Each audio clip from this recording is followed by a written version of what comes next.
página 39, eu vou dar uma resumida aqui, rapidão, porque basicamente fala sobre os livros apócrifos, certo?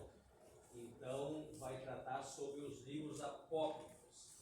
E, na aula passada, até nós comentamos que quem tivesse uma Bíblia católica para trazer, né? A irmã Elaine Sagrado de à tarde veio lá no escritório para trazer a Bíblia dela. Ela não pôde estar, acho que justificou a ausência, né, pastor? E também agora o Pedro ele trouxe uma outra que ele, quando fazia catequese, também adquiriu. Essa aqui é a edição Canção Nova. Então essa é a Bíblia Católica e essa é a Bíblia Católica. Tem umas exemplares bem grandona em casa também. Nós temos uma ali na igreja que nós ganhamos aqui da irmã Gelsi.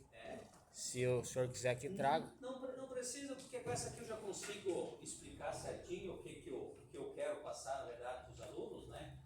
Então, isso vocês precisam entender, irmãos, e não é decorar, saber. Porque isso aqui é que nem tabuada, você sabendo uma vez nunca mais esquece. Então, entender que os livros apócrifos são livros que eles foram escritos entre 435 e 400 antes de Cristo. Foi aquele período, quem estava na aula passada, lembra que eu falei aquele período que tem as 4 páginas em branca da Bíblia? Quem lembra disso? O que significa isso?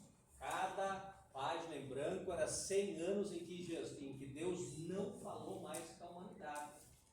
Deus fechou, não mandou a mensagem através de profeta, não mandou anjo, não mandou ninguém falar com ninguém. Então foram 400 anos de silêncio total do Senhor, e nesse período é que foram escritos esses livros aqui. Vamos aqui, eu até escrevi aqui, até para nós ganharmos tempo, e depois eu vou só citar os erros que tem em cada livro, por que eles não foram aceitos, especialmente na Bíblia evangélica, só está na Bíblia católica. E as outras, pega as outras, o cristianismo mais antigo também não aceitam os livros apócrifos, certo? Então os livros apócrifos, para vocês decorar, são livros que não contêm a inspiração divina.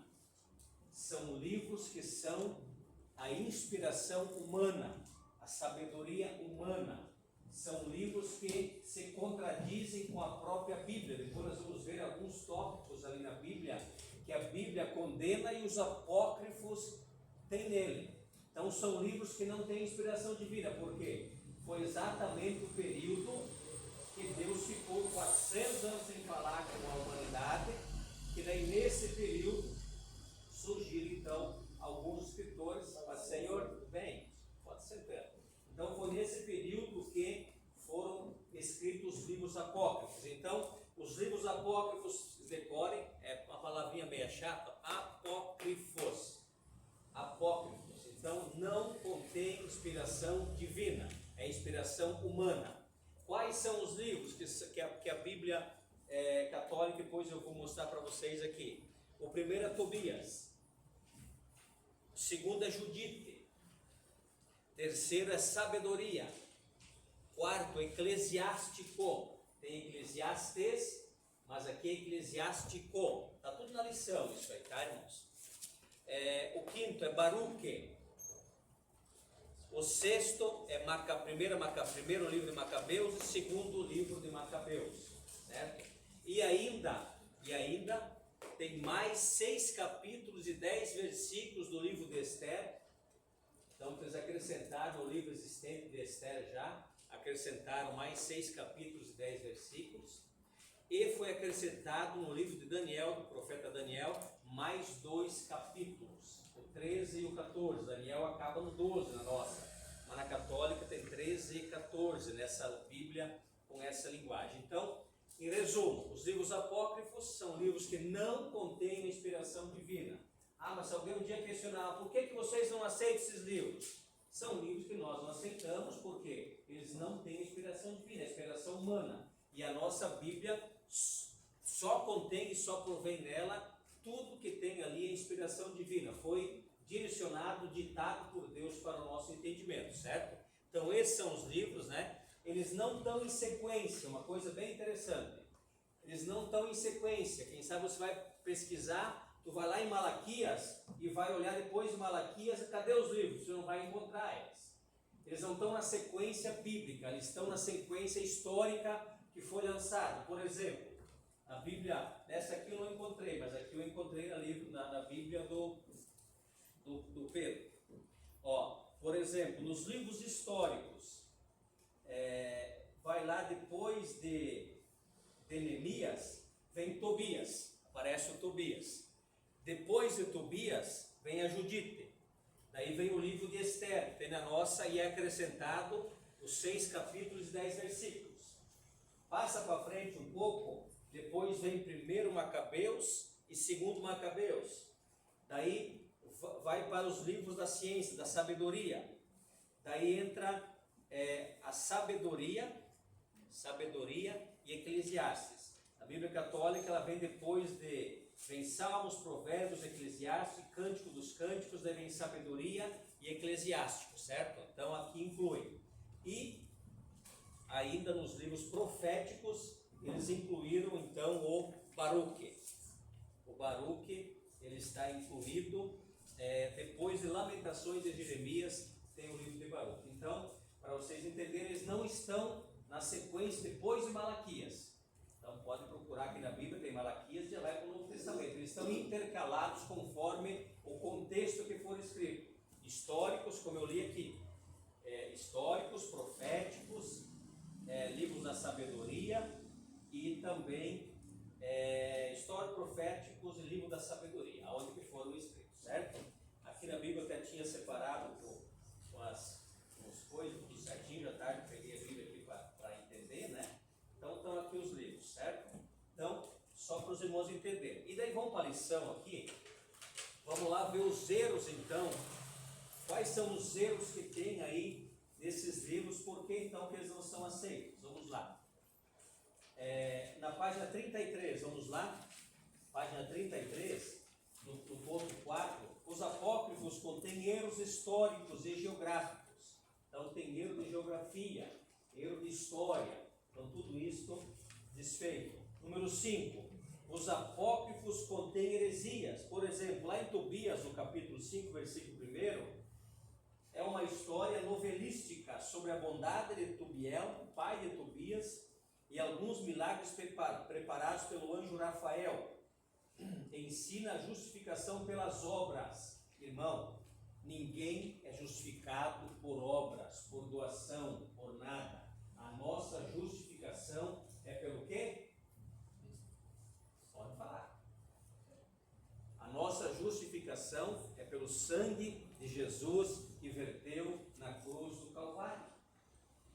Eu faço boas obras, eu vou vender tudo o meu capital e vou fazer boas obras para ir para o céu. Está perdendo tempo. As boas obras, irmão, acompanham a salvação. Então, boas obras não salvam ninguém. Dá a fazer a nossa campanha, como viu, os irmãos José fazem, a igreja ajuda. Isso é uma boa obra que acompanha os salvos. Mas não é porque eu dou uma cesta básica por mês, ou ajudo uma família por mês, que eu tenho salvação. Não. E aqui no livro de Tobias ensina isso. Então isso é uma heresia. O que é heresia? É algo que não é correto, não tem respaldo bíblico. Por isso chama-se heresia bíblica, que cai por terra quando é confrontado com a palavra de Deus. Certo? Vamos lá para Judite, 5.2. A Judite fala de uma história de uma heroína viúva e formosa, que salva sua cidade enganando o general inimigo e o decapitando. Quer dizer, trata da história de uma mulher aí que agora, para salvar, ela engana, mente e vai decapitar o seu general. E aí fala, é uma grande heresia, é a própria história em que os fins justificam os meios. Ou seja, irmão, eu não posso matar alguém porque para ser salvo vou matar alguém. Isso não funciona. Não funciona. Os motivos não justificam os meios. Então aqui, o que Judite fez, o que está escrito em Judite está errado. Em Baruque, estou passando rapidão, não para nós dar tempo, tá? Em Baruque apresenta-se como sendo o escritor Baruque um cronista do profeta Jeremias. numa exortação aos judeus quando da destruição de Jerusalém. A data é muito posterior, quando da segunda destruição de Jerusalém. Então veja bem, eles fizeram ele como um cronista, só que a data é depois. Então não fecha com o contexto histórico, está errado. Por isso que ele não é um livro correto, certo? Eclesiástico é muito semelhante ao livro de Provérbios. Não fosse as muitas heresias. O que é heresia, irmão? É estudo errado, é que não condiz com a palavra de Deus. Então, quando você ouvir, o que é uma heresia? Uma heresia bíblica. É algo que não vai fechar com a Bíblia. É uma heresia, é um erro, é um engano, certo? Então, o eclesiástico é muito semelhante. Fosse muitas heresias, justificação pelas obras. Mais uma vez aqui, a pessoa ser salva, justificada pelas obras. Ninguém é salvo pelas obras, irmão. Nós não somos nada se não fosse o sangue de Jesus. A Bíblia chega a dizer no versículo assim: se vocês fizerem tudo o que Deus mandar, a Bíblia vai dizer que nós somos servos inúteis. Então isso prova porque nós não estamos aqui porque somos alguma coisa, irmão. É a misericórdia de Deus que nos alcançou. É o sangue de Jesus que nos alcançou. Então, obra não salva ninguém. Sabedoria de Salomão, livro escrito com finalidade exclusiva de lutar contra a incredulidade e idolatria do epicurismo, filosofia grega na era cristã. Apresenta o corpo como prisão da alma. Doutrina estranha sobre a origem e o destino da alma. Salvação pela sabedoria. É outra heresia.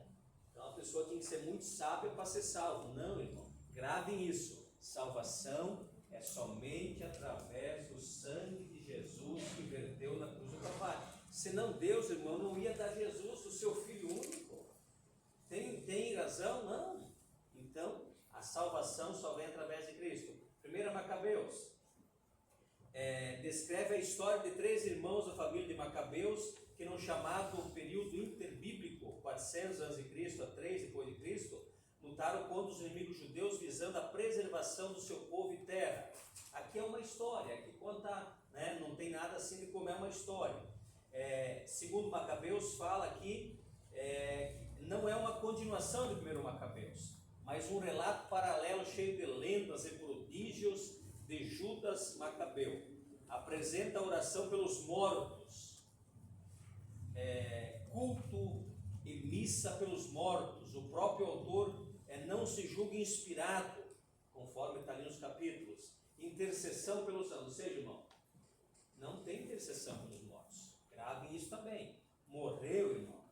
Morreu, a pessoa vai ter o seu destino. Não tem. A Bíblia diz: enquanto houver fôlego de vida, há esperança. Ou seja, enquanto... Eu já fui algumas vezes no hospital, irmão. Vai lá orar com uma pessoa que está lá nas últimas, quem sabe. E a pessoa muitas vezes nem fala, mas ela te dá um perdão assim, como já aconteceu comigo. Ou ela chora, ou ela, balança a cabeça. Sinal de aceitar a Cristo como Salvador, essa pessoa tem salvação. Por quê? Porque a Bíblia diz: enquanto há fôlego de vida, há esperança. Ela no último segundo, quem sabe, minuto da sua vida, ela aceitou a Cristo. Então ela tem esperança. Mas morreu sem a salvação, irmão, sem aceitar Jesus, sem ter uma vida com seus pecados perdoados, não adianta fazer missa pelos mortos, missa de 7º dia, missa de 30 dias, não adianta fazer novena, não adianta. Vocês repararam que a volta e meia acontece poucos velórios aqui, mas teve 2, não faz muito aqui, e a gente é bem claro. Morreu, irmão, não adianta nós fazer oração por quem está no caixão. Quem está no caixão já escolheu o seu caminho. Nós temos que orar pela família que fica. Então esse livro aqui ensina isso, está errado, é uma heresia, certo? Nas adições de Daniel, o capítulo 13, a história de Susana. Nesta lenda, Daniel salva Susana de um julgamento fictício, com falsos testemunhos. Então, também é uma heresia bíblica, certo? Então, irmãos, para frente aqui fala ainda, tipos de heresias ensinaram os apócrifos. Ensinam artes mágicas ou feitiçaria para fazer exorcismo. Irmão, exorcismo alguns padres antigamente, hoje os padres não têm isso. Eram chamados para ir na casa exorcizar o demônio da vida das pessoas. Eles eles iam lá, levavam uma cruz, uns levavam um alho, levavam um sal grosso, levavam alguma coisa. O que acontecia, irmão? O demônio não saía. Ele fingia que saía. Porque o demônio é fingido, irmão. Não sai. Não aconteceu o exorcismo, não aconteceu a libertação. Por quê, irmão? A libertação é através de Jesus Cristo. Não é pelo pastor, não é pelo irmão que vai orar, pela irmã que vai orar, não. A libertação acontece por Jesus Cristo. Nós repreendemos em nome de Jesus. E os demônios têm que resistir não à nossa oração, mas o nome de Jesus. Então, tudo que é ensinado fora disso, irmão, chama-se heresia. E os livros apócrifos estão cheios disso. De exorcismo, ensino aqui no ponto 2, aqui no 35, ensinam que esmolas e boas obras limpam os pecados e salvam a alma, heresia. Aqui na página 36, no 3 aqui, ensinam o perdão do pecado através de orações. Irmão, eu posso fazer uma oração pelo Pedro, mas se ele não confessar a Jesus, não pedir perdão, ele não vai ser salvo. A minha oração pode abençoá-lo, mas a confissão tem que ser dele, de cada um. Por isso que nós chamamos a frente, quem quer aceitar Cristo como Salvador? Por quê? Para fazer uma confissão pública, está aceitando a Jesus. Então, é contrário ao que diz os livros aqui. 4 aqui, ensina a oração pelos mortos. Já falei, não é isso. Outra, no ponto 5, aqui na página 37, ensinam a existência de um lugar chamado purgatório. Isso antigamente era muito forte, isso, viu?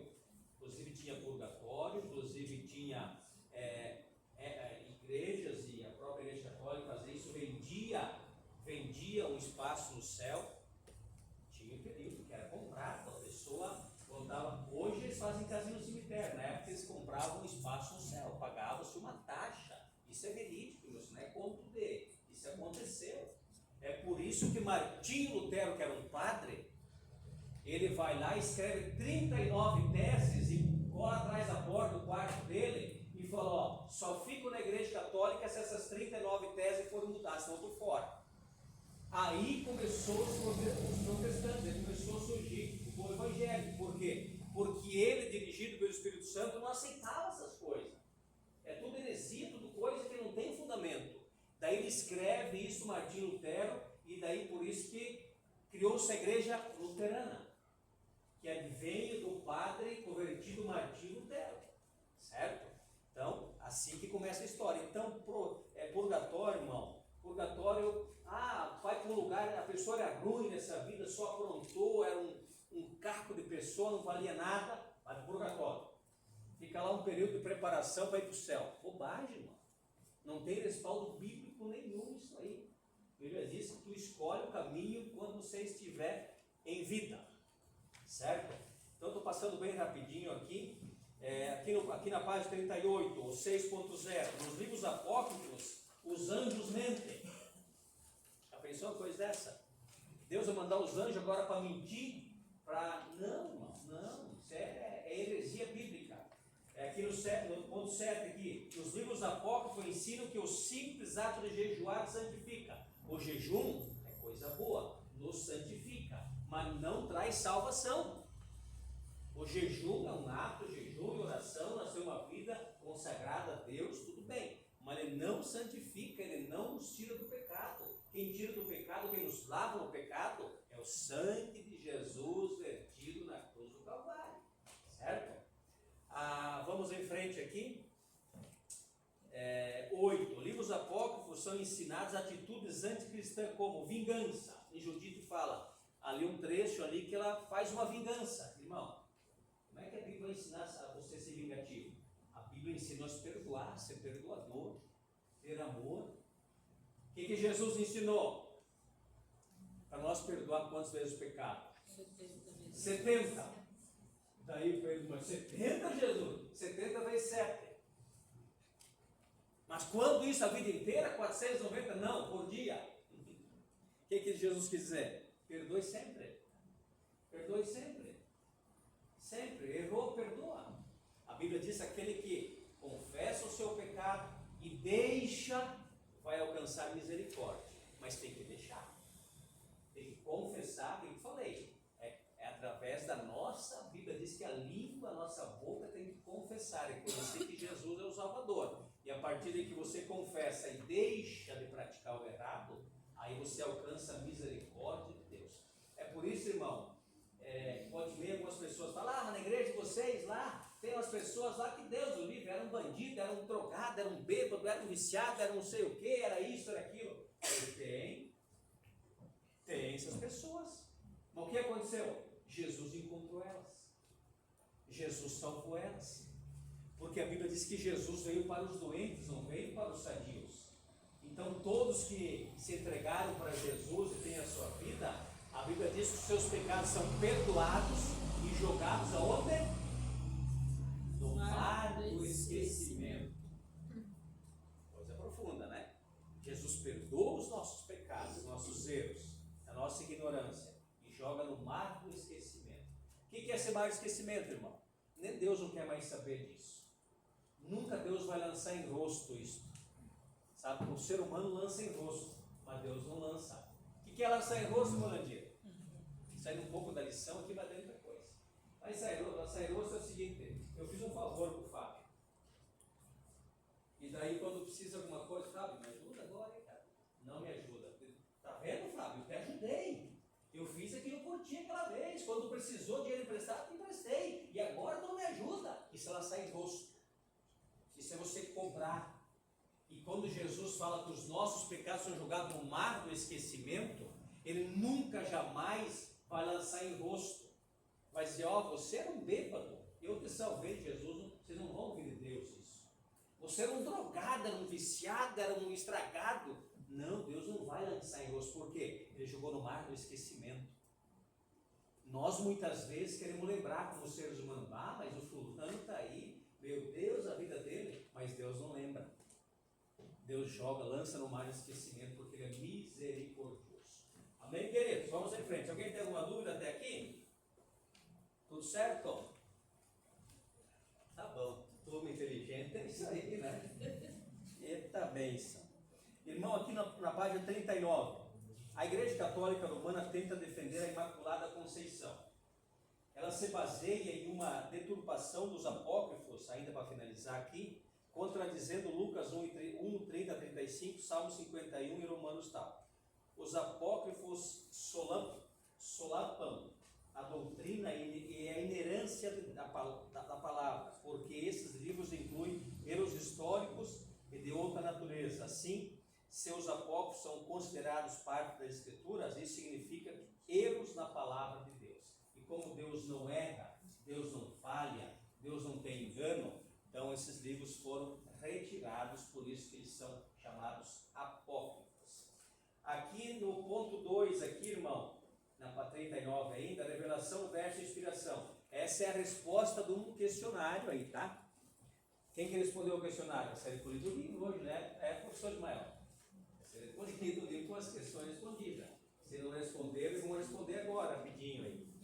Então, lá vai pedir assim, o que você entende por revelação e inspiração? Que é dentro da nossa lição que nós finalizar esse tópico. Revelação é a ação, lá na página 39, irmãos, bem embaixo lá, página 39, no ponto 2 lá. Revelação é a ação de Deus que se dá a conhecer ao escritor que o homem sozinho nada pode saber. Então, isso é revelação. É revelar através de Deus porque o homem sozinho não sabe. E o que é inspiração? Não implica em revelação. Toda a Bíblia foi inspirada, mas nem toda a Bíblia foi revelada. Então a Bíblia foi inspirada por Deus, ditada para o homem, para o profeta, para o escritor, o escriba, que eu falei na lição passada, para escrever a Bíblia nos cânons, lembra nos papiros, lembra na aula passada lá nas peles de cabra, lembra lá tudo que era escrito na Bíblia? Então, era escrito. E agora veio, na aula passada, recordai, quanto tempo demorou-se para escrever a Bíblia? Quase 1.600 anos. Mais de quase 16 séculos para escrever toda a Bíblia Sagrada. Então, depois de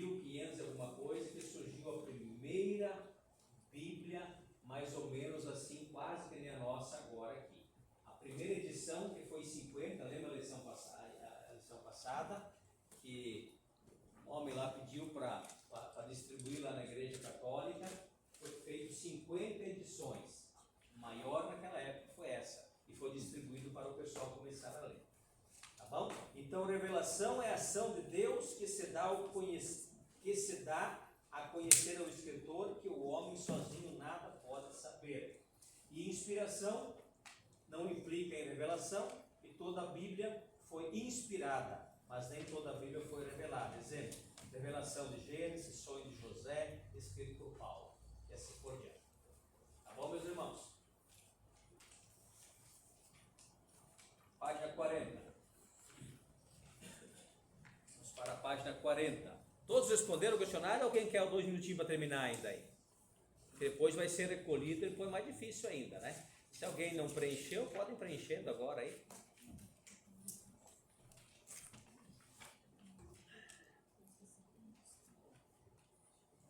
E nós vamos até as 8h30, depois damos um intervalo, uns 5 minutos por aí, mais curto um pouco hoje, para nós finalizarmos e depois aí no final aplicar a prova. A prova, o pastor Ismael vai explicar depois, posso falar? Pode falar. A prova, irmãos, é assim, são 5 questões de assinalar, é bem facinho, tá? Então, nós vamos, eu e o pastor Ismael, vamos fazer em duplas a prova, pode ser feita em duplas, né? Com 2 nomes, aí sentam ali e vocês podem fazer rapidinho, assinalar, colocar os nomes, depois entregam as provas para ser corrigida, então, para ter as notas. Se não dá dupla com todo mundo, alguém pode fazer sozinho, não tem problema. Hã? Não, você não pode falar essa história aí. Tá bom? Vamos lá então, página 40. Declaração bíblica versus declaração da Bíblia.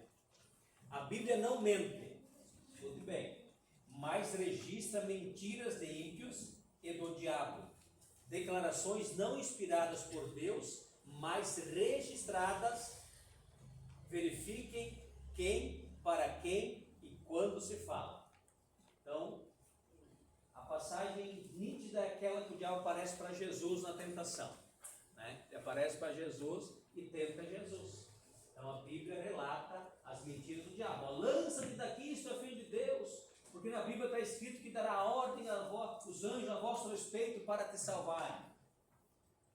E de Jesus repreende ele usando a Bíblia Sagrada. Depois transforma essas pedras aqui em pão. Jesus repreende, nem só de pão viverá o homem, toda a palavra que sai da boca de Deus. Então a Bíblia registra esses fatos para nós termos conhecimento. A inerância da Bíblia. A inerância das Escrituras é um tema-chave para a igreja cristã, tanto desta como de qualquer outra época. Aqueles que professam a fé em Jesus Cristo como Senhor e Salvador são chamados a demonstrar a realidade de seu discipulado cristão mediante a obediência, a humildade e fiel à palavra escrita de Deus. Inerância, irmãos, quer dizer que a Bíblia não deixa dúvida. A palavra inerância, a inerente palavra de Deus. Escutaram um pregador falar assim, o pastor Cláudio vai usa as palavras difíceis. A inerente palavra de Deus. Quer dizer, a eficaz palavra de Deus. A infalível palavra de Deus. A palavra que não deixa dúvida. Isso significa inerência, inerente. Certo? Então, quando vocês ouvirem, alguém fala, olha, abram aí a inerente palavra de Deus. Porque é inerente. Alguém fica pensando, o que é esse inerente aí, sabe? Porque a Bíblia tem umas palavras meio difíceis. Então, vai para o Google e digita lá o que é para aprender. Isso é bem interessante, você ter um conhecimento melhor até. Então, inerência significa autenticidade, em vários sentidos. Autenticidade é a única, é verdadeira, não deixa dúvida, é inerente à palavra de Deus, certo? Vamos em frente. Aqui no capítulo, na página 41, 5, uma breve declaração. Eu pulei ali porque a inerência praticamente é isso que eu resumi para vocês, que ela explica o que é a palavra de Deus, certo? Deus sendo Ele próprio a verdade, e falando somente a verdade, inspirou as Sagradas Escrituras a fim de revelar-se à humanidade perdida através de Jesus Cristo como Criador, Senhor, Redentor e Juiz. As Escrituras Sagradas são o testemunho de Deus sobre si mesmo. Então veja bem, a Bíblia é o testemunho de Deus, dele mesmo. Que ele fala, cumpre. Por isso que ele fala, a Bíblia diz assim, que Deus não é homem para que minta, e nem filho do homem para que se arrependa. A própria Bíblia está dizendo isso dele mesmo. Certo? A própria Bíblia diz assim, a palavra de Deus é como chuva seródia, que desce do céu, penetra na terra, irriga, faz crescer a planta, faz crescer as árvores. Depois, quando vem o sol, ela volta para o céu. Então, assim é a palavra de Deus. Ela vem, ela faz o efeito no nosso coração. E ela volta para Deus porque a palavra é de Deus. Então, são exemplos que a própria Bíblia, o próprio Deus tem se colocado como testemunho. 5.2. As Sagradas Escrituras, sendo a própria palavra de Deus, escrita por homens preparados e supervisionados pelo Espírito Santo. Eita glória! Hoje estava escutando um pastor, ele falou assim, olha, abram a Bíblia, a palavra de Deus. Uma igreja cheia assim, né? Mas eu gosto de usar esse tema, porque abram a palavra de Deus. Porque se você pegar qualquer outro livro humano escrito, no máximo 100 anos, se a pessoa viver bastante, já não tem mais autor. Já morreu o autor. Já se foi. Já não está mais presente, quem sabe até para dar uma palestra sobre o livro dele. A Bíblia, irmão, demorou 1600 anos para ser escrita. E o autor, ele está ao nosso lado todos os dias quando lemos ela. Amém. O Espírito Santo está te acompanhando, dando entendimento para você. É por isso, irmão, que você lê um texto alguma vez e você, pera, isso aqui ele tantas vezes não tinha pegado essa mensagem aqui, sabe? O que é isso? É o autor, é o Espírito Santo ao nosso lado, te ensinando e te revelando os segredos ocultos à palavra de Deus. Por isso que a Bíblia é maravilhosa. Quantos que já ouviram aqui tantas pessoas pregar sobre um exemplo, Salmo 23? Daí vem alguém daqui a pouco aí, Salmo 23, a igreja, mas de novo, Salmo 23, sabendo decora já. Daí vai lá, irmão, é um assunto novo, é um tema novo, é algo diferente, é algo revelado. Quem faz isso? É o Espírito Santo. Essa que é a vantagem da Bíblia Sagrada. Então, a Bíblia Sagrada, sendo a própria palavra de Deus, escrita por homens preparados e supervisionados pelo Espírito Santo. Amém? 5.3.